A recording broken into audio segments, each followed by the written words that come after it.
You know that my son is in recovery, has a custody hearing coming up for the 50 millionth time, and you offer him a drink, tell him to go smoke. Are you out of your mind?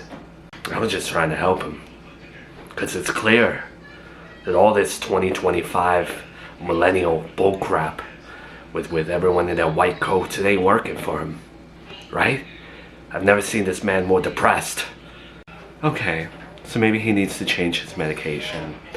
Maybe he needs to see a more competent therapist or seek other treatment, but offering him a White Claw?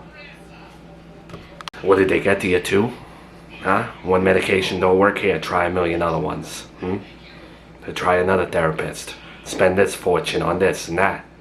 The drink I gave him had like 2% alcohol in it. Come on. I don't care what percentage is in there. It's still wrong. And you're clearly still trying to sabotage my son, because you've had it out for him since day one. How dare you make me out to be the villain right now, when from day one I've tried to have your back against your deadbeat son, because all he ever did was make deadbeat moves, treat you like garbage, curse at you, and start fights with you all the time, be confrontational every minute. I'm sorry, I care about you. Yeah, addicts do that. People with mental health issues. Oh, bullcrap. So now what? You suddenly believe in mental health problems and rehabilitation programs and all that? I remember 6 months ago, you would have laughed at all this crap. Yeah, you know what? After 50 years of roaming this earth, I do believe in that stuff. Because I know that in my 50 years, I have said, done, and thought things that other people have not thought. They are not normal, they are toxic behaviors. And hearing about what my daughter has mentally gone through after her ectopic pregnancy, I know she inherited it from me. And I used to blame my son for being broken half the time, or blame myself for being a mother who could not raise him properly. But now I realize it wasn't that, it was what I passed down to him. And you're not helping the cause whatsoever, you're just making it worse. Well, I'm sorry, Mill. Because in my household, if we were having a bad day, if my father came home, had a crap day at work, he had a drink. Then he went to bed. And then he did it again the next day. He didn't go see some therapist. He didn't take a million pills. He had a drink or two. And he was fine. It's called dealing with your crap. Just because alcohol was like flowing water in your house and violence was a means to an end, doesn't mean that's what I want to expose my children to, even in their 30s. Your son can be a grade A dirtball, and now you suddenly want to blame everything on mental health, right? Now suddenly I'm the bad guy. Suddenly I'm the bad influence on your full-grown kids. I'm rubbing off on them, right? You know, this is one of those times where you truly do remind me of my ex-husband. I don't know if my mind did one of those things where it tricked me into not seeing him for so long in you. But I see him. And I remember the day where I kicked him out because of the behaviors and things that he would say in front of my children. You're acting just like him. I got into a relationship with you. I didn't get into this relationship to deal with your psychotic mother who tried to kill my family, or your deadbeat son, or your daughter who's dating someone every other day, and her issues, and then your daughter-in-law's issues. I'll tell you the same thing that I told my daughter-in-law over the last decade plenty of times when we were at odds. And it's that when you love someone, and when you commit to them, you're getting their family, whether you like it or not. And what you walked into was a family where blood is thicker than water. No matter what problems me and my kids have, they are my children. And if you have a problem with them, then you have a problem with me. We're having this conversation all over a White Claw, huh? How many times are we gonna do this? How many times are we gonna have these arguments expand into something that doesn't need to be this size? A White Claw. Because of that. Because I tried to help your son when no one else wants to help him. Yeah, all over a White Claw. I can tell you how many more times we're gonna have this argument. None. If you come between me and my kids again, or you have a problem with them, then you and me are done for good. I am not like my daughter-in-law where I take a man back 27 million times. Do you understand me? You need to accept my kids and all their flaws, because they get them from me. If you don't love them, you don't love me. I don't know why I do. I have no idea. If someone put a gun to my head and asked me why, I could not tell them why I love you. But I do. That's why I'll put up with this crap. Well, I guess you're a really good lawyer if you're able to get that information like that. I'm glad I'm finding this out days before the hearing rather than the day of. Dumb question. Have you heard from his lawyers or anything? No. Okay. So it's really just it's up in the air.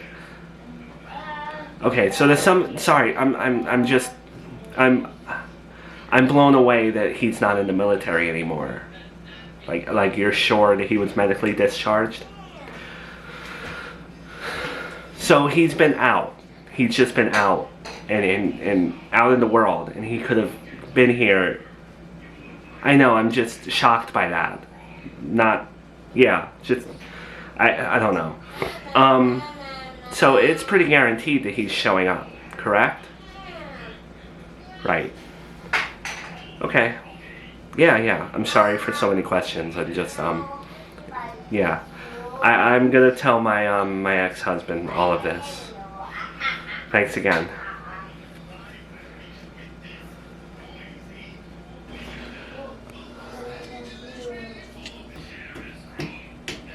Don't do it, Joey. You're better than that. You have self-control. I wouldn't dare do it.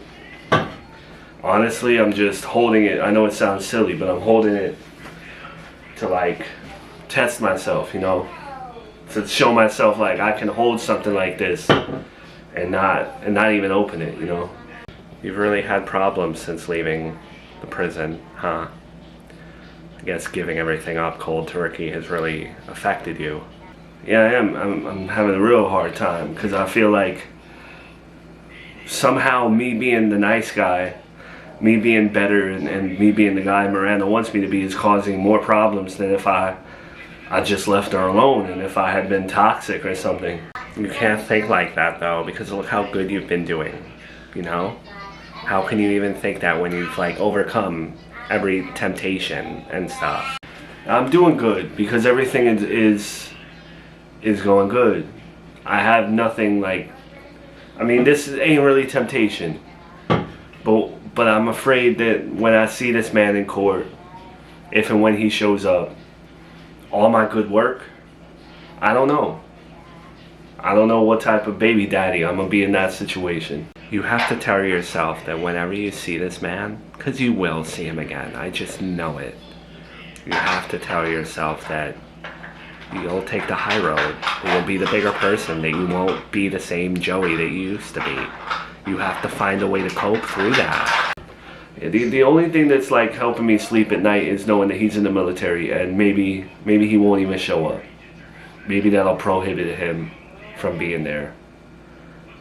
Because I just want to be the best version of myself for Miranda, and I just want to keep this streak going, you know?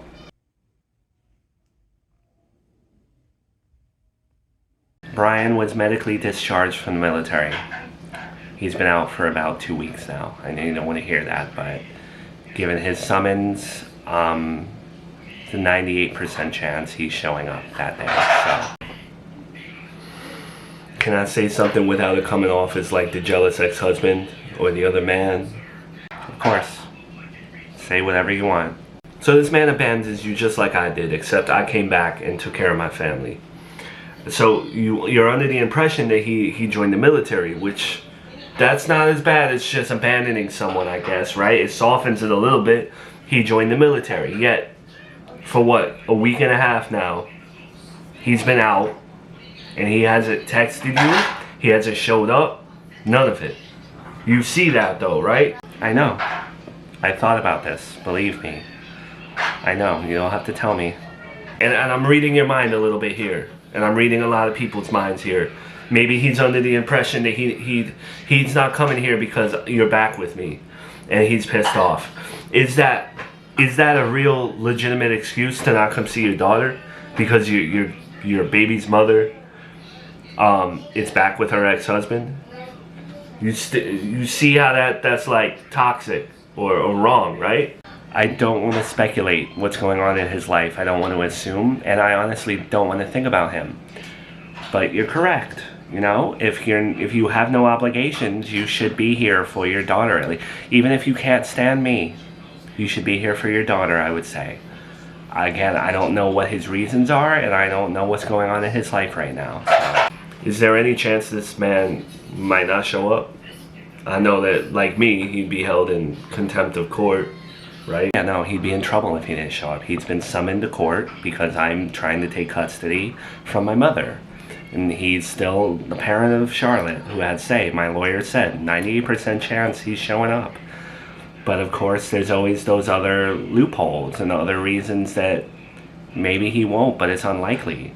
Like there's the right to consent, I believe, or consent to custody, I think my lawyer said, Serafina Town, where he could have his attorney just sign over rights to Charlotte.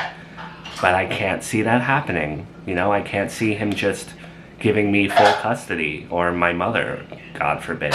Look, it does come from a jealous place, obviously. I do want to hate on this man. But I wanted you to see it from that perspective. Maybe he's got other reasons. Maybe the man's in the hospital or something since he was medically discharged. I don't know. But that's the way I see it. And I'm letting you know now, come the court date, okay, the hearing, right? We're going to go, and you have my word. After I've worked through this, I'm not going to say one word to him. I'm not going to be antagonistic. It's going to be like the supervised visits where I came upstairs, didn't cause any problems, and left. That's all I want. I want us to all just be mature. If we have to be in the courtroom with this man, I want him to look at us and see that we're happy. Because, you know, he has hurt me. And if you lunge at him like an animal, he's going to walk away saying, well, look at her life. I don't want him to see that. Okay, so again, you have my word that I will not bug out, and I will try to contain myself because I love you. And just know there is a part of me that can't stand him. I'm sorry. I don't like him, and I don't want to see him. And I hope that we don't ever have to co-parent or something. But I will do my best to be mature for you and take the high road for you. Alright, now that that's spoken about, we don't gotta talk about Brian no more. You should also call my sister to see if she'll testify for you, because I know my mom asked her, and she was uncertain, so maybe she'll give you a better answer.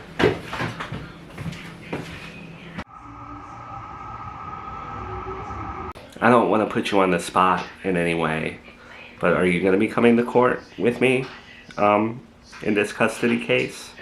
So I'm kind of forming a team, I guess. I hope this doesn't hurt our friendship in any way. But I can't do it because I don't want to go against Nanny Agatha. I just can't. That woman has been my lifeline for my whole life, you know. Okay. It's a little disappointing, but I understand where you're coming from with Nanny Agatha. Believe me, I wish I didn't have to, go against her. I'm really sorry again, and I can't believe how much of a chaotic thing this has turned into. I never imagined our family doing this. Yeah, it's a circus.